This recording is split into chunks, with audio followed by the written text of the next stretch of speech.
Fala pessoal, tudo bem? No vídeo de hoje quero trazer para vocês como é que funciona a estrutura de uma entrevista para uma posição em Investment Banking na prática, tá? Então, enfim, uma estrutura que muitas vezes é utilizada, então acho que é super relevante para você, de repente, quer entrar numa posição em IB, saber o que você pode esperar desse tipo de dinâmica, tá? Antes de começar aqui, é importante, se você curte os conteúdos que a gente traz, que você se inscreva no canal, curta esse vídeo também, ative as notificações, tá? Então, basicamente, uma estrutura de entrevista para IB funciona da seguinte forma, tá? Então a pessoa que está entrevistando se apresenta, explica como é que vai ser um pouco da dinâmica, normalmente fala também um pouco da instituição financeira que eles trabalham, fala um pouco, enfim, de transações que eles já participaram, aí deve perguntar um pouco para a pessoa que está sendo entrevistada um pouco da sua história, um pouco do currículo, e aí depois são feitas algumas perguntas para testar, primeiro, a capacidade de resolver problemas do entrevistado, tá? Então, perguntas de lógica basicamente.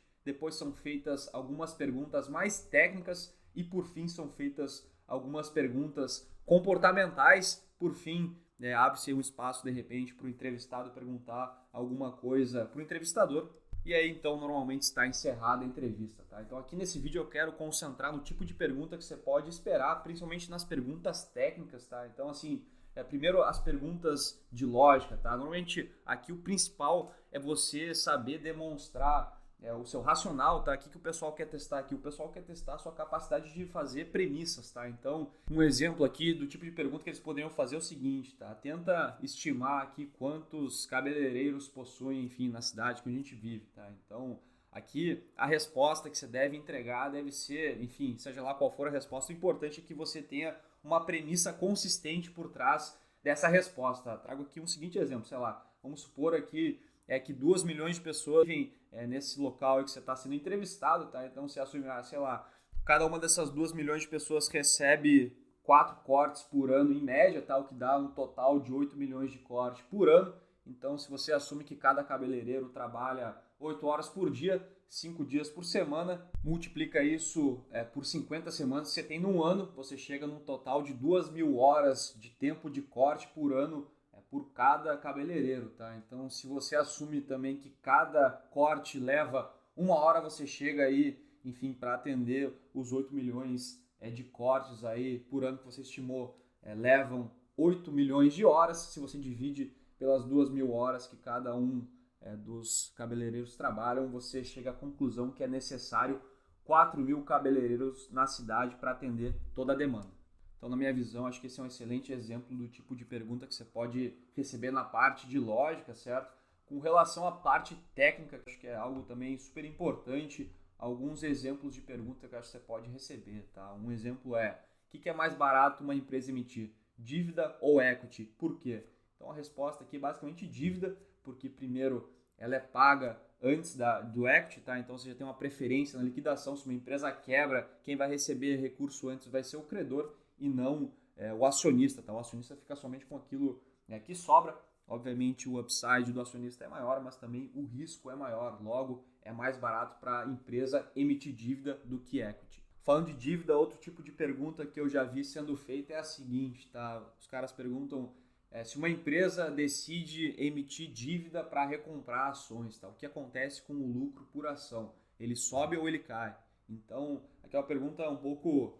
tem uma pegadinha, porque basicamente vai depender de dois fatores, tá? Primeiro, quanto que a empresa está pagando de juros nessa emissão de dívida, tá? Porque o pagamento de juros vai pressionar o lucro líquido, tá? Dado que vai ter mais dívida aí no balanço da empresa, vai ter que pagar um juro para carregar essa dívida, isso vai diminuir o lucro por ação. Só que, por outro lado, a redução do número de ações da empresa na recompra vai aumentar o lucro por ação dessa empresa, certo? Então, o que vai definir se vai aumentar ou não o lucro por ação são basicamente esses dois fatores que é necessário você, enfim, saber mais a fundo essas variáveis para conseguir estimar se aumenta ou não. Uma outra pergunta clássica é a pessoa te perguntar para falar dos 3 principais demonstrativos financeiros de uma empresa, tá? Basicamente você tem que falar que o balanço patrimonial é basicamente uma foto da empresa no tempo, tá? Então vai mostrar os ativos, que são os bens e direitos que essa empresa tem a receber, vai mostrar o passivo, que são as obrigações.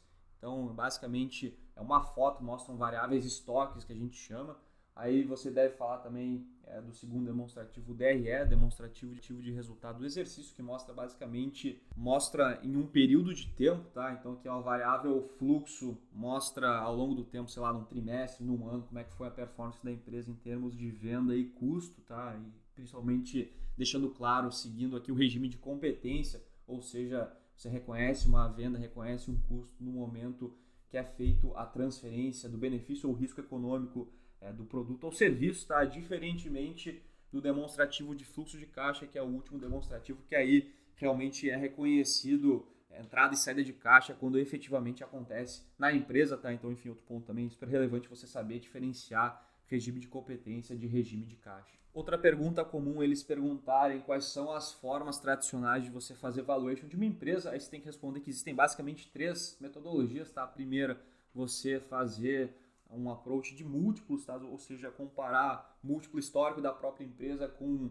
pares do setor, certo? Para ver quanto que o mercado está pagando por esse negócio e pelo setor. Segunda metodologia é você utilizar a metodologia de transações passadas, tá? Que é basicamente comparar transações que aconteceram em empresas similares para tentar estimar o valor justo do negócio que você está olhando. E por fim, você tem a metodologia mais tradicional de DCF, que é o fluxo de caixa descontado, basicamente um modelo, um Three Statement Model que a gente chama, no qual você projeta os 3 demonstrativos financeiros para tentar chegar no valor justo da empresa. E por fim, na parte técnica, os caras podem perguntar também, enfim, falando aí de DCF, eles podem perguntar o que faz um bom modelo de DCF, e aqui acho que a resposta deve ser um equilíbrio importante entre complexidade e simplicidade. Então, um modelo bom deve ser fácil de entender, as premissas deve ser um modelo rastreável, que você consegue entender o que o analista colocou de premissa e tem que ter, enfim, uma análise de cenário, uma análise de sensibilidade que faça sentido com a realidade econômica da empresa que está sendo analisada, tá? Enfim, para não virar uma caixa preta, um negócio que no fim ninguém sabe de onde estão vindo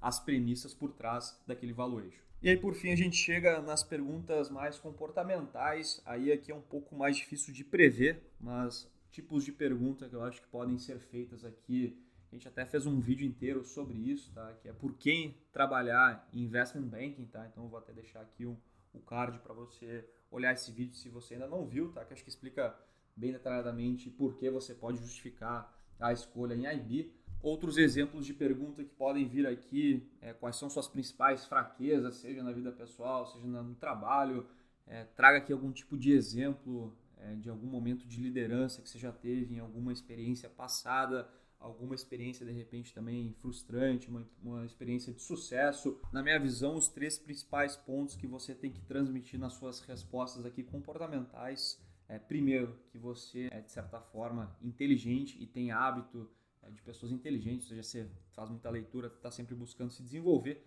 Segundo, que você tem uma resiliência emocional, certo? Você consegue trabalhar muitas horas sem perder produtividade. E o terceiro ponto que eu acho que é importante você transmitir nas respostas é que você é uma pessoa que tem planejamento de longo prazo, tá? Porque os caras que estão contratando, eles estão interessados em gastar tempo, investir tempo, em treinar uma nova pessoa para que essa pessoa, enfim, comece a performar bem e devolva resultado para a empresa, tá? Então acho que é importante nessa parte comportamental você buscar transmitir esses 3 principais pontos. Beleza, pessoal? Era isso que eu queria trazer aqui para vocês no vídeo de hoje. Se vocês gostaram, não se esqueçam de curtir, também ativar as notificações e se inscrever no canal para a gente seguir entregando conteúdo bem bacana para vocês, beleza? Tamo junto.